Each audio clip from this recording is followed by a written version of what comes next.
Всем большой привет! Добро пожаловать на мой канал. С вами Татьяна Сидоренко. И сегодня мы с вами выполним коррекцию вот таких вот квадратных ногтей. Расскажу вам, какие нас опасности подстерегают как мастеров и что мы вообще должны со своей стороны сделать, чтобы получить максимально идеальный результат.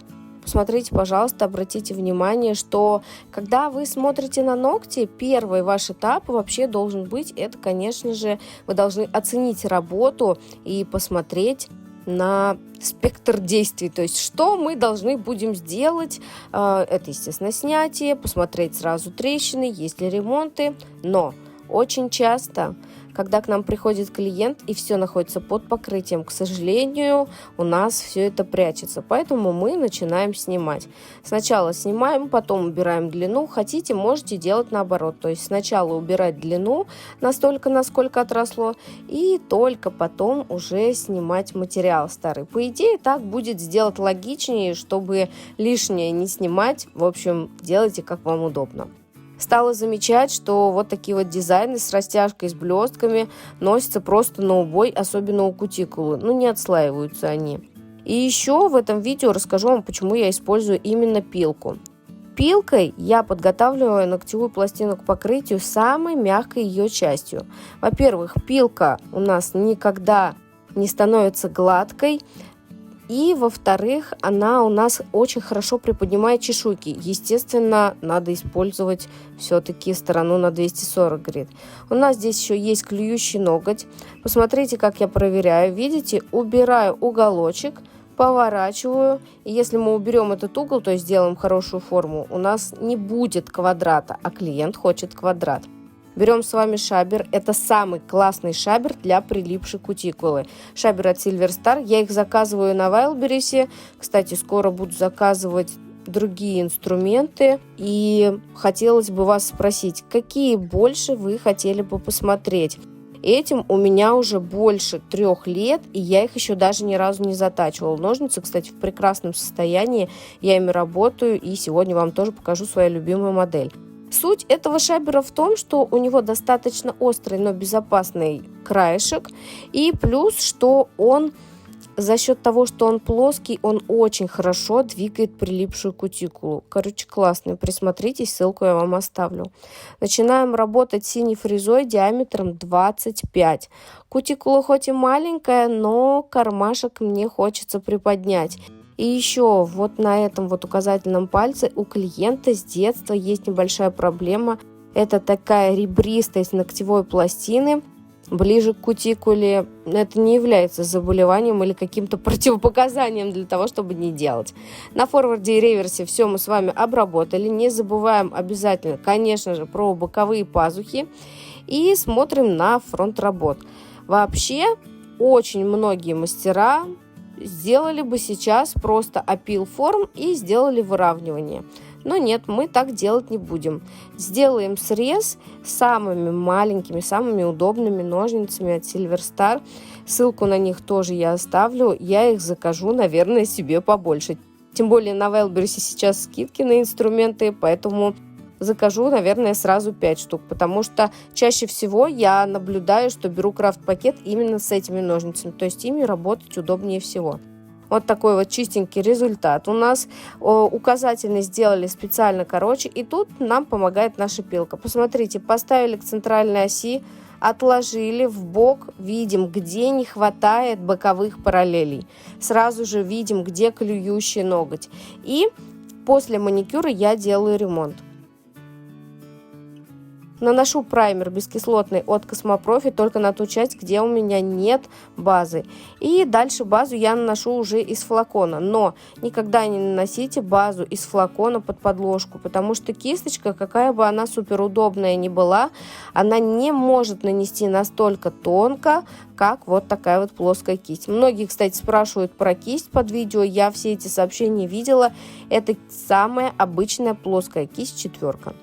Дальше берем акрилатик и начинаем достраивать. Акрилатик Soft White, он максимально похож по цвету на натуральную ногтевую пластину, поэтому я его и люблю. То есть он не прозрачный, но и в то же время не белый. Смотрите, если нам не хватает боковушек, то мы, конечно же, берем и ставим 2 шарика сбоку и начинаем как пластилином приглаживать, притаптывать. Смотрим в торец, чтобы у нас вырисовывалась более-менее красивая арка, которую мы сможем потом опилить. Дальше знаем, что нужно поднять клюющий ноготь. Взяли шарик побольше. Сначала сделали плавный переход, показываю вам сбоку более подробно.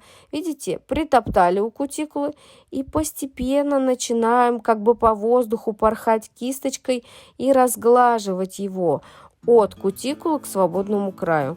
Таким образом мы с вами и в длину его подтянули, и в то же время увеличили нашу арку, то есть сделали так, чтобы он у нас после опила не был как трапеция. Добавили нужные углы. Убираю длину я сразу же при помощи фрезы, и также этой же фрезой я немножко опиливаю сверху, чтобы долго не пилить пилкой. Вообще не люблю пилить пилкой, если честно. Напишите, пожалуйста, вы вот любите опил делать? Я ненавижу, наверное, потому что не люблю пыль. Но это одна из частей моей работы, одна из частей моей профессии, поэтому, в принципе, я отношусь к этому спокойно, но, наверное, у каждого есть любимый и нелюбимый этап. Мой любимый этап – это покрытие или выравнивание, а нелюбимый этап – это опил. Напишите, пожалуйста, ваши. Итак, здесь мы смотрим. Смотрите, наносим опять базу. Почему мы ее наносим? Сегодня получился, кстати, прям целый видеоурок. Потому что мы при опиле пилкой спилили часть нашей базы под подложку. И, конечно же, у нас там могут произойти отслойки.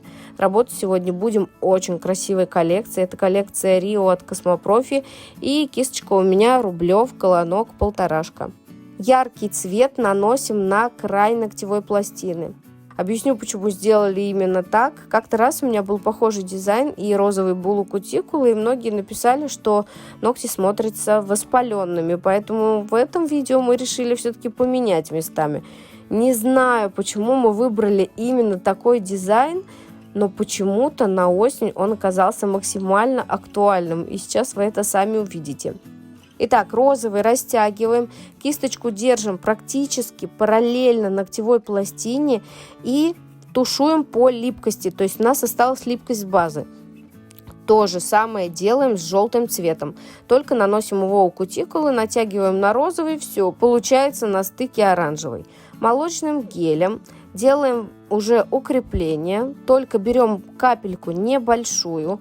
Молочный гель у Космопрофи средней вязкости, очень удобно работать, не пузырится, и также средней плотности. И посмотрите, какую легкую, красивую дымку он дает. То есть для таких дизайнов он просто идеален. Растягиваем его сначала по центру ногтевой пластины и уже тонкой кисточкой просто сводим его в бока из этой вот кучки. Ну и, конечно же, здесь у нас, видите, есть прокрашенные торцы. Я этого не люблю, потому что ноготь сразу же смотрится каким-то жирным, когда у нас торец цвета того же, что и наш ноготок. Лучше всегда опиливайте торец, убирайте оттуда любой цвет, ну и, естественно, изнутри выпиливайте ноготок, так как это гелевое укрепление, это делать обязательно. Также я еще прохожусь и проверяю параллельность наших параллелей относительно центральной оси пальца, для того, чтобы наши квадраты не клешили и не смотрелись какими-то трапециевидными ужасными. Смотрим в торец, еще попилим для того, чтобы убрать цвет с торца. Видите, все, мы его освободили от цвета, от розового, и можем продолжать уже дальше. Залезаем немножко под низ и смотрите, как же выпилить свой ноготь, когда ногти-то совсем короткие. Конечно же, можно взять очень тонкую фрезу, но не у всех она есть. Просто выше задирайте попку аппарата. Еще хочу вам показать, что у Космопрофи есть всегда защитная такая эмблема, благодаря которой вы точно знаете, что никто до вас этот флакончик не открывал. И в макролинзу сегодня вам показываю нанесение топа на этот уникальный просто дизайн. Не знаю, кто скажет, что он не осенний, для нас он прямо точно осенний. Какие-то ягодно-малиновые ногти вместе с теплым желтым осенним листочком. Напишите, пожалуйста, понравилось ли вам видео и не кажется ли вам, что я слишком много говорю и слишком много вам объясняю. Мне будет очень приятно почитать ваши комментарии. Торцы, кстати, получились очень тонкие, ну а ногти получились очень носибельные. На момент выхода видео клиент с ним ходит уже 3 недели и радуется, очень доволен. Блеск деликатный, благодаря тому, что мы практически везде прикрыли его молочным гелем, но эти цветные гель-лаки Рио, я, кстати, хотела вам показать их все, напишите, пожалуйста, сделаем ли мы с вами выкраску. Они поразили клиентку. С вами была Татьяна Сидоренко. Не забудьте поставить лайк и подписаться на мой канал. Всем пока!